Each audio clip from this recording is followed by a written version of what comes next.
आज मैं आपको कार्तिक का महत्व बता रही हूँ।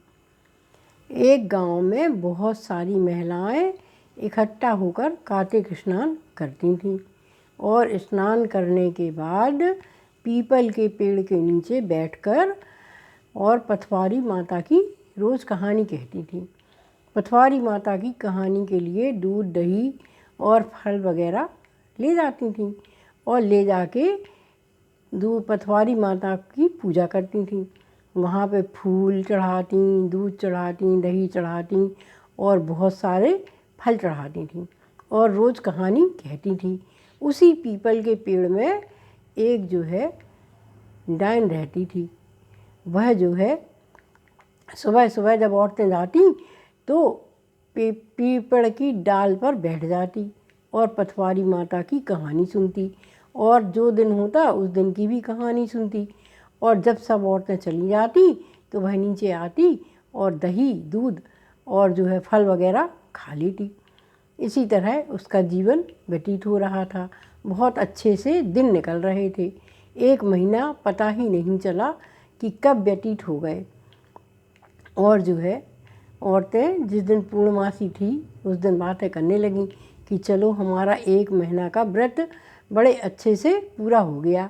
हमने बड़े अच्छे से कृष्ण भगवान की पूजा की और रोज़ ही भगवान का प्रसाद सबको दिया और अच्छे आराम से किस्सा कहानियाँ कहते हुए हमारा 1 महीने का आज पूजन पूरा हो गया।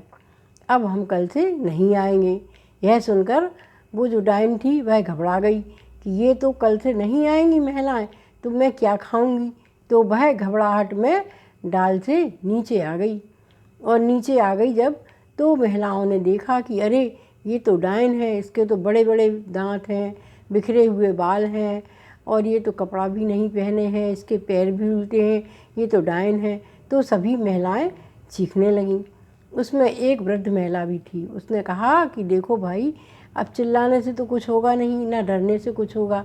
हमारे पास तो जो गंगा जल है और उसमें तुलसी पत्र पड़ा है, हम इस गंगा जल को और तुलसी पत्र को इस महिला के ऊपर डाल देते हैं। हो सकता है कि हमारी इससे थोड़ी सी रक्षा हो जाए। ये गंगा जल पड़ते ही भाग जाएगी। और उस बूढ़ी माँ ने क्या किया कि गंगा जल लिया और तुलसी दल लिया और उस डायन के ऊपर डाल दिया। तो डायन के ऊपर वह गंगा जल और तुलसी पत्र पड़ते ही उसका स्वरूप ही बदल गया। वह एक सुंदर सी महिला हो गई और सब लोग देखकर आश्चर्यचकित रह गईं। और उन्होंने कहा कि आप तो हम लोगों जैसे ही हो गई।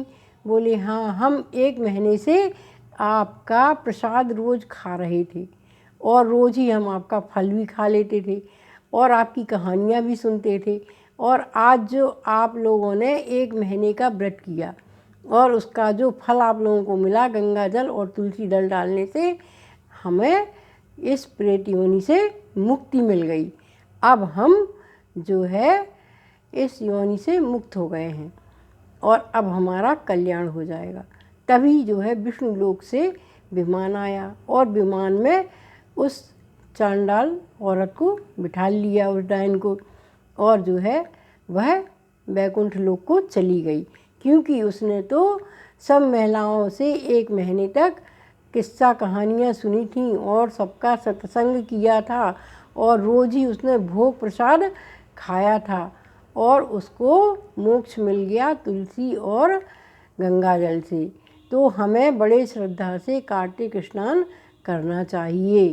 धन्यवाद।